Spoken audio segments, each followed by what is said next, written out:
R programming classes നമുക്ക് T test ഒന്നുകൂടെ ഒന്ന് നോക്കാം. A T test is a statistical test. നമുക്കറിയാം ഹൈപ്പോത്തസിസ് ടെസ്റ്റിംഗിൽ വരുന്ന ഒരു ടെസ്റ്റാണ് ടി ടെസ്റ്റ്. എന്തിനു വേണ്ടിയിട്ടാണ്? That is used to compare the means of two groups.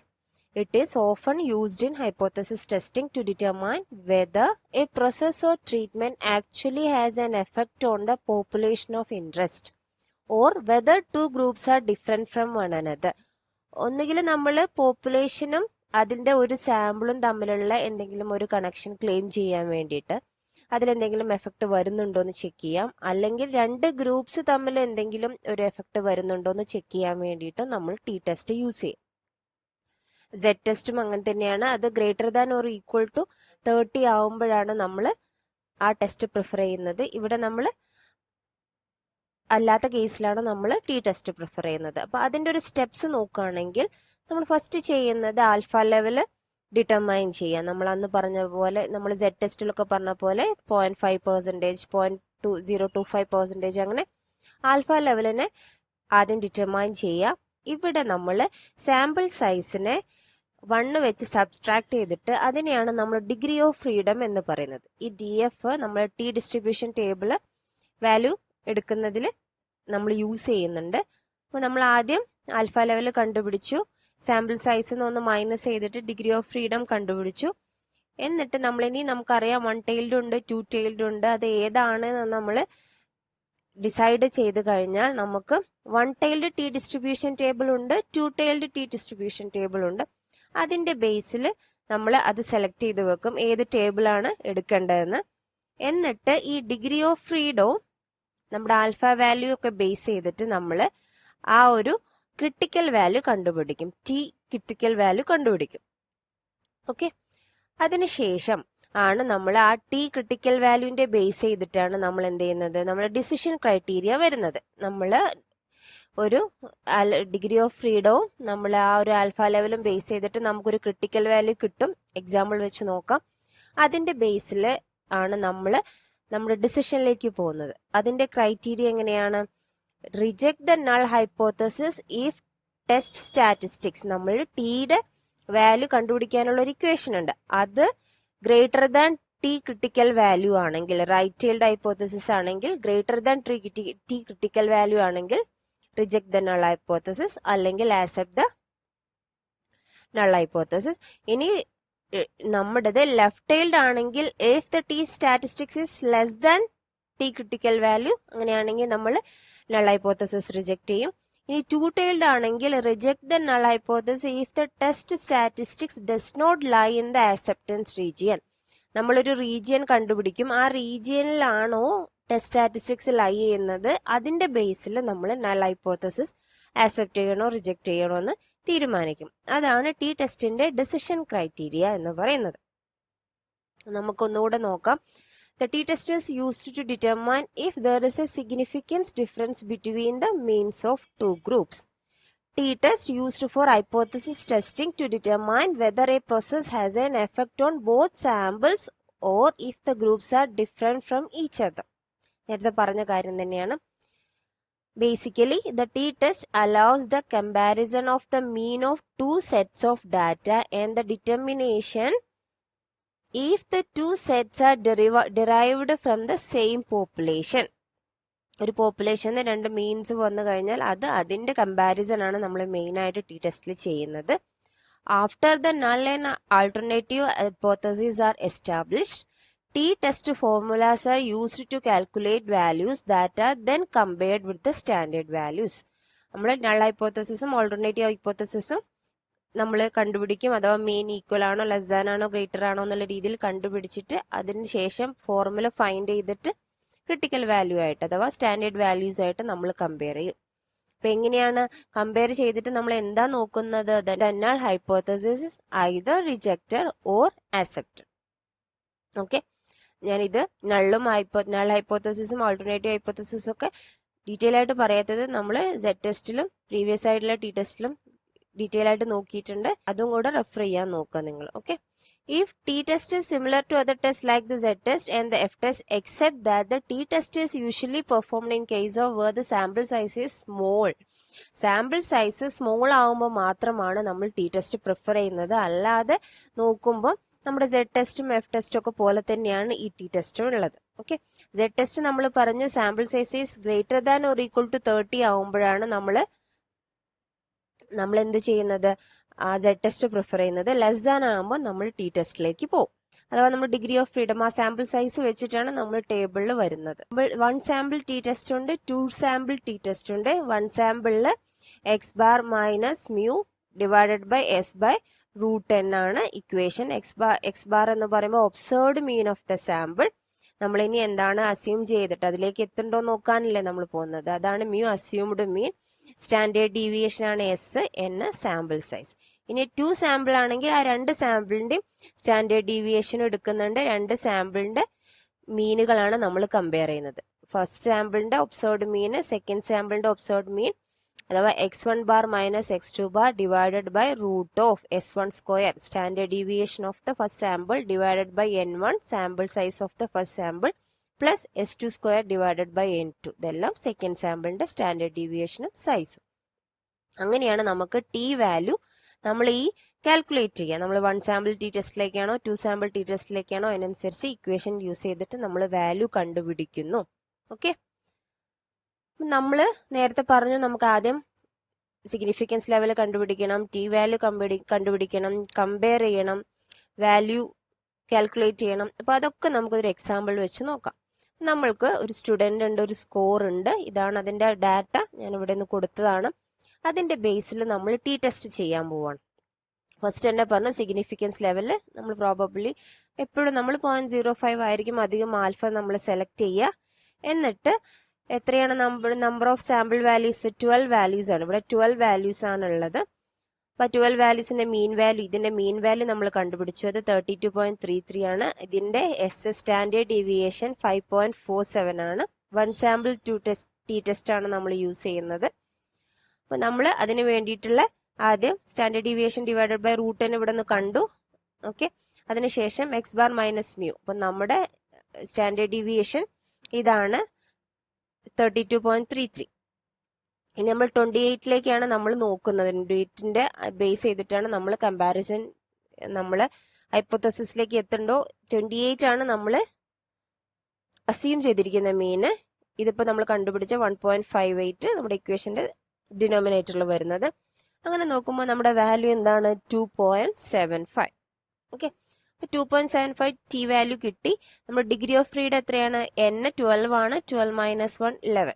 Okay, അപ്പൊ ഇത്രയും കാര്യങ്ങൾ ടി ടെസ്റ്റിൽ ഇമ്പോർട്ടന്റ് ആണ്. ആൽഫ കണ്ടുപിടിച്ചു, നമ്പർ ഓഫ് സാമ്പിൾസ് n ആണ്.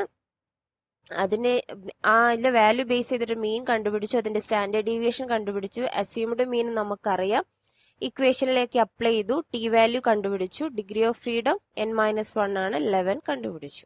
നമ്മൾക്ക് ഡിഗ്രി ഓഫ് ഫ്രീഡം അറിയാം 11 ആണ്. അങ്ങനെയാണെങ്കിൽ ക്രിട്ടിക്കൽ ടി വാല്യൂ നമ്മൾ ടി ടേബിൾ ബേസ് ചെയ്തിട്ടാണ് കണ്ടുപിടിക്കാം. നമ്മൾക്ക് 12 പീപ്പിൾ ആണ്. അപ്പൊ ഡിഗ്രി ഓഫ് ഫ്രീഡം 11 ആണ്. സിഗ്നിഫിക്കൻസ് ലെവൽ 5% ആണ് നമ്മൾ അസ്യൂം ചെയ്തു. The table shows the t values for the one-tailed open distribution depending on the whether you want to calculate one-tailed or two-tailed. അപ്പൊ നമ്മൾ 1-tailed ആണോ 2-tailed ആണോ എന്ന് നോക്കിയിട്ട് അതിനനുസരിച്ച് 2 ടേബിൾ ഉണ്ടായിരിക്കും.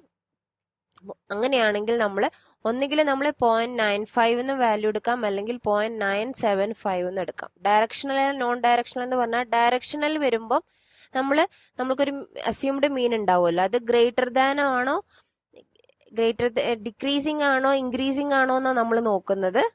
അപ്പൊ ലെസ് ദാനിലേക്കാണ് നമ്മൾ നോക്കണമെങ്കിൽ നമ്മൾ ലെഫ്റ്റ് ടൈലിലേക്ക് പോകും, ഗ്രേറ്റർ ദാൻ ആണെങ്കിൽ റൈറ്റ് ടൈലിലേക്ക് പോകും. നമ്മൾ അതല്ല, ഈക്വൽ അല്ല എന്ന് മാത്രമാണ്. ഇനി അസ്യൂം ചെയ്ത മീനും നമ്മൾ സാമ്പിൾ എടുത്ത മീനും തമ്മിൽ ഡിഫറൻസ് ഉണ്ടെന്ന് മാത്രം കണ്ടുപിടിക്കുകയാണെങ്കിൽ നമ്മൾ go with the 2-tailed test. അങ്ങനെയാണെങ്കിൽ നമ്മൾ മെയിനായിട്ട് 0.95 ഓർ 0.975 നമ്മൾ വാല്യൂ റീഡ് ചെയ്യുക. അങ്ങനെ നമ്മൾ റീഡ് ചെയ്യുമ്പോൾ നമുക്ക് ടേബിളിൽ നിന്ന് കിട്ടുന്ന വാല്യൂ 2.201 ആണ്. ഓക്കെ, അപ്പൊ നമ്മുടെ വാല്യൂ ഇങ്ങനെയാണ്. 2.75 ആണ് നമ്മൾ കാൽക്കുലേറ്റ് ചെയ്തത്. നമ്മൾ നേരത്തെ പറഞ്ഞു നമ്മൾ 0.95 അല്ലെങ്കിൽ 0.975 രണ്ടിലും നമുക്ക് വാല്യൂ എടുക്കാം. ഇങ്ങനെ എടുക്കുകയാണെങ്കിൽ നമുക്ക് കിട്ടുന്നത് 2.75 ഗ്രേറ്റർ ദാൻ ഇതാകുമ്പോൾ 1.796 ആണ്, ഇവിടെ 2.201 ആണ്. അപ്പൊ നമ്മൾ 2.201 പോവുകയാണെങ്കിലും നമുക്ക് മനസ്സിലാവും നമ്മൾ calculated T value is greater than our T critical value. അങ്ങനെയാണെങ്കിൽ if it is above the critical t value there is a significance difference, ഒരു ഡിഫറൻസ് ഉണ്ട്. അഥവാ നമ്മൾ നമ്മുടെ മീൻ എടുത്തു, നമ്മുടെ ഗ്രൂപ്പില് നമ്മളൊരു സാമ്പിൾ എടുത്തു, 12 പേരുള്ള ഒരു സാമ്പിൾ എടുത്തു, എന്നിട്ട് അതിന്റെ ടി വാല്യൂ കണ്ടുപിടിച്ചു. അപ്പൊ അതിന്റെ മീൻ ഇതായിരുന്നു 32. പക്ഷെ നമ്മൾ പോപ്പുലേഷൻ മീൻ ടോട്ടൽ അസ്യൂം ചെയ്തിരിക്കുന്നത് 28 ആണ് എന്നുള്ളതാണ്. അപ്പൊ 28 ആണോ അല്ലയോ, അപ്പൊ ദർ ഇസ് എ ഡിഫറൻസ്, അഥവാ പോപ്പുലേഷൻ മീനും സാമ്പിൾ മീനുമായിട്ട് ഒരു ഡിഫറൻസ് ഉണ്ട് എന്ന് നമുക്ക് അസ്യൂം ചെയ്യാൻ പറ്റും. അപ്പൊ നമ്മൾ അസ്യൂം ചെയ്ത 28 അല്ല, ദർ ഇസ് എ ഡിഫറൻസ് എന്ന് നമുക്ക് കണ്ടുപിടിക്കാൻ പറ്റും. അങ്ങനെയാണ് നമ്മൾ ഇത് കൺക്ലൂഡ് ചെയ്യുന്നത്. അപ്പൊ നമുക്കൊരു പ്രോബ്ലം നോക്കാം. ആ പ്രോബ്ലത്തിൽ പറയുന്നത് Bob wants to know if the mean height of a certain species of plant is equal to 15 inches. Equal to 15 inches ആണ് എന്ന് ഇതാണ് കണ്ടുപിടിക്കേണ്ടത്. അപ്പൊ നമ്മള് ഒരു 2 ടെസ്റ്റിലേക്ക് നമ്മൾ പോവും. ഒന്ന് null hypothesis and alternative hypothesis. അപ്പൊ ഈക്വൽ ആണ് എന്ന് നമ്മൾ ഒന്ന് സ്റ്റേറ്റ് ചെയ്യണമെങ്കിൽ നമ്മളെ ഓൾട്ടർനേറ്റീവ് ഓപ്പോസിറ്റ് ഹൈപ്പോത്തസിസ് എന്തായിരിക്കും? Not equal to. Okay. To test this, he collects a random sample of 20 plants and find that the sample mean is 14 inches.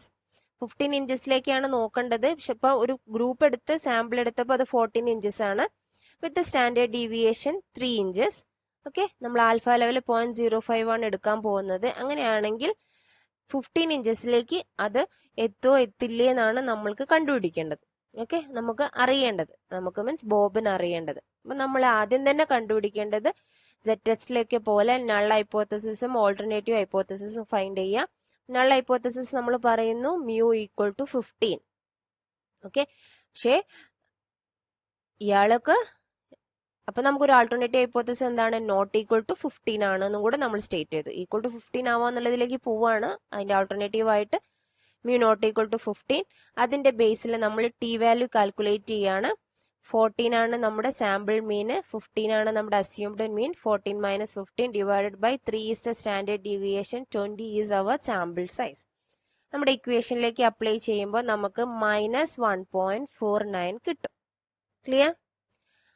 അപ്പോൾ -1.49 കിട്ടുമ്പോൾ നമ്മൾ ഇനി എന്താ ചെയ്യേണ്ടത്? ആ -1.49 0.05 1 ടൈൽഡ് ആണോ 2 ടൈൽഡ് ആണോ നോക്കിയിട്ട്, 2 ടൈൽഡ് ആണെങ്കിൽ അതിന്റെ ഡിഗ്രി ഓഫ് ഫ്രീഡം എത്രയാണ്? 19 ആണ്. 19 ബേസിൽ 0.05 നമ്മള് നമ്മുടെ ടി വാല്യൂ കണ്ടുപിടിക്കുന്നു, ടി സ്റ്റാറ്റിസ്റ്റിക് വാല്യൂ കണ്ടുപിടിക്കുന്നു. അത് ഗ്രേറ്റർ ആണോ ലെസർ ആണോ എന്ന് നോക്കിയിട്ട് നമ്മൾ അത് കൺക്ലൂഡ് ചെയ്യുന്നു. നമ്മൾ ഇവിടെ അങ്ങനെയാണ് നമ്മൾ കൺക്ലൂഡ് ചെയ്യുക. ഇനി അതുപോലെ ഇപ്പൊ നമുക്ക് ടി സ്റ്റാറ്റിസ്റ്റിക്സ് വെച്ചിട്ട് നമുക്ക് പി വാല്യൂ കൂടി ഫൈൻഡ് ചെയ്യാൻ പറ്റും ഫോർ ദ ടെസ്റ്റ് സ്റ്റാറ്റിസ്റ്റിക്. ആ പി വാല്യൂ എങ്ങനെയാ ഫൈൻഡ് ചെയ്യുന്നത് നമുക്ക് നോക്കാം. നമ്മൾ ടി ടെസ്റ്റ് ഒക്കെ ആറിൽ ചെയ്യുമ്പോൾ നമുക്കൊരു പി വാല്യൂ നമുക്ക് ആൻസർ ആയിട്ട് കിട്ടുന്നുണ്ട്. So what is that P value? To find the p-value by hand, we need to use the t-distribution table with n-1 degrees of freedom. നമ്മളെ എക്സാമ്പിളിൽ n ഈക്വൽ ടു 20 ആണ്. അപ്പൊ n-1 19 ആണ് നമ്മുടെ degree of freedom. ഇത് ഇനി T distribution ടേബിളിൽ പോയി നോക്കാൻ പോകണം. അപ്പൊ നമ്മൾ അതിന്റെ അബ്സല്യൂട്ട് വാല്യൂ ആണ് എടുക്കുക. അപ്പൊ നമുക്ക് -1.49 ആണ് കിട്ടിയിരിക്കുന്നത്. അപ്പൊ 1.49 നോക്കുകയാണ്. ഓക്കെ, നമ്മൾ ടേബിളിൽ 1.49 19 ഡിഗ്രി ഓഫ് ഫ്രീഡത്തിലേക്ക് ഉണ്ടോ എന്നാണ് നമ്മൾ നോക്കുന്നത്. അപ്പൊ നമ്മളിവിടെ നോക്കൂ, ഇതാണ് ടേബിള് 19. അപ്പൊ 1.49 കിട്ടുന്നില്ല, 1.49 ഇല്ല. അപ്പൊ 1.49 എന്ന് പറയുന്നത് ഈ 0.1നും 0.05ന്റെയും ഇടയിലായിരിക്കും, ഇൻ ബിറ്റ്വീൻ ആയിരിക്കും അല്ലെ. ഇപ്പൊ 1.328 കൂടുതലാണ്, 1.729 കുറവാണ്. Okay, so we can look at the two alpha level at the top of the table, that is 0.1 and നമ്മൾക്ക് കിട്ടിയിരിക്കുന്ന 0.1 0.05 ആണ്. അപ്പൊ അതിന്റെ അടിസ്ഥാനത്തിൽ നമ്മൾ എങ്ങനെയാ പി വാല്യൂ കണ്ടുപിടിക്കാന്ന് ചോദിച്ചാൽ, this means that the p value for a one-sided test is between 0.1 and 0.05. let's call it 0.75. അപ്പൊ നമ്മൾ ചെയ്യുന്നത് ആക്ച്വലി 0.5ന്റെയും 1ന്റെയും ആവറേജ് എടുക്കുക ചെയ്യുന്നത്. 0.1 പ്ലസ് 0.05 ഡിവൈഡഡ് ബൈ 2, അതാണ് 0.75ലേക്ക് എത്തിച്ച് നമ്മൾ ഓക്കെ, നമ്മൾ വൺ സൈഡഡ് ആണെങ്കിൽ നമ്മൾ ചെയ്യുന്നത്, അപ്പോൾ നമ്മൾ ടി ടെസ്റ്റ് വൺ സൈഡഡ് ആണെങ്കിൽ നമ്മൾ ചെയ്യുന്നത് ഇങ്ങനെ രണ്ട് വാല്യൂ കിട്ടിക്കഴിഞ്ഞാൽ അതിന്റെ 0.1 പ്ലസ് 0.05 ഡിവൈഡഡ് ബൈ 2 കിട്ടും. 0.075 ആണ് പി വാല്യൂ എന്ന് അസ്യൂം ചെയ്യും. ടു സൈഡഡ് ആണെങ്കിൽ നമ്മൾ അതങ്ങനെ ചെയ്യും. ടു സൈഡഡ് ആണെങ്കിൽ അതിനെ 2 കൊണ്ട് മൾട്ടിപ്ലൈ ചെയ്യും കൂടെ ചെയ്യും 0.15.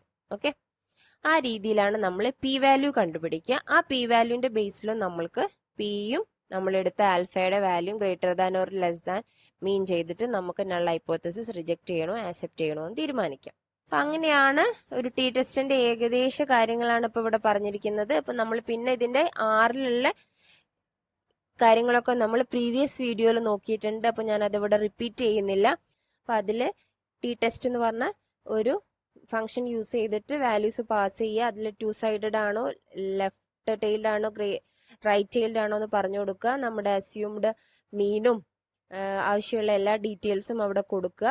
അതിനുശേഷം നമുക്ക് കിട്ടുന്ന റിസൾട്ട് ഏകദേശം ഇങ്ങനെയായിരിക്കും. ഓക്കെ, അപ്പൊ ഇവിടെ നോക്കി, ഈ റിസൾട്ടിലെ വൺ സാമ്പിൾ ടി ടെസ്റ്റ് നമ്മൾ കൊടുത്ത സാമ്പിൾ ഷിപ്പ് വോളിയം അതായിരുന്നു അതിന്റെ നമ്മുടെ സാമ്പിൾ ഡാറ്റ. അതിന്റെ ടി വാല്യൂ കാൽക്കുലേറ്റ് ചെയ്തിട്ട് -0.27702 കിട്ടി. ഡിഗ്രി ഓഫ് ഫ്രീഡം 69 ആണ്. പി വാല്യൂ 0.7826 ആണ്. നമ്മൾ 0.05 നിന്നാണ് തുടങ്ങിയത്. പി വാല്യൂ ആൽഫ എടുത്തത് 0.05 ആണ്. അപ്പൊ ആൽഫേനേക്കാളും അത് ആൽഫയായിട്ട് ഈക്വൽ ആണോ? അല്ല, P value is different. P value is greater than our alpha. അപ്പൊ അങ്ങനെ ആവുമ്പോൾ അതിന്റെ അർത്ഥം ഈക്വൽ ടു നമ്മള് നൾ ഹൈപ്പോത്തസിസ് എന്തായിരിക്കും? നമ്മുടെ ഇപ്പൊ ഇവിടെ മ്യൂ പറഞ്ഞിരിക്കുന്നത് 35,000 ആണ്. 35,000 ഇതാണ് null hypothesis. Alternative hypothesis not equal to 35,000 ആണ്. അപ്പൊ അത് നമ്മൾ ആൾട്ടർനേറ്റീവ് ഹൈപ്പോത്തസിസിലേക്ക് നമ്മൾ പോകും. ബിക്കോസ് നമ്മളെടുത്ത സിഗ്നിഫിക്കൻസ് ലെവലും പി വാല്യൂം തമ്മിൽ ഡിഫറൻസ് ഉണ്ട്. ഓക്കെ, അപ്പൊ നമ്മള് ആൾട്ടർനേറ്റീവ് ഹൈപ്പോത്തസിസ് ആവാ mean is not equal to 35,000ലേക്ക് പോയി. 95% ഓഫ് കോൺഫിഡൻസ് ലെവൽ അഥവാ സിഗ്നിഫിക്കൻസ് ലെവലിലാണ് നമ്മൾ എടുത്തത് ടെസ്റ്റ്. അപ്പോൾ ഇവിടെ എസ്റ്റിമേറ്റഡ് മീൻ വരുന്നത് 35,938 ആണ്, 35,000 അല്ല. ഓക്കെ, അപ്പൊ അങ്ങനെ നമ്മൾക്ക് ടി ടെസ്റ്റിന്റെ റിസൾട്ട് 6 കിട്ടും. ഓക്കെ, അപ്പോൾ 2 വീഡിയോയും കൂടെ വെച്ച് നോക്കണേ. ഞാൻ പ്രീവിയസ് വീഡിയോയുടെ ലിങ്ക് ഡിസ്ക്രിപ്ഷനിൽ ഇടാം. രണ്ടും കൂടെ നോക്കിയിട്ട് ഏകദേശം കാര്യങ്ങൾ മനസ്സിലാവുന്നുണ്ടോ നോക്കാം. ബേസിക് ആയിട്ട് സ്റ്റാറ്റിസ്റ്റിക്സ് പഠിച്ച ആളല്ല ഞാൻ, അതുകൊണ്ട് എന്തെങ്കിലും മിസ്റ്റേക്സ് വരാം. നിങ്ങൾ കണ്ടുപിടിക്കുകയാണെങ്കിൽ നിങ്ങൾ എന്നെ അറിയിക്കൂ ത്രൂ കമൻറ്റ്സ്. ഓക്കെ, ഞാനത് കറക്റ്റ് ചെയ്തോളാം. Thank you for watching.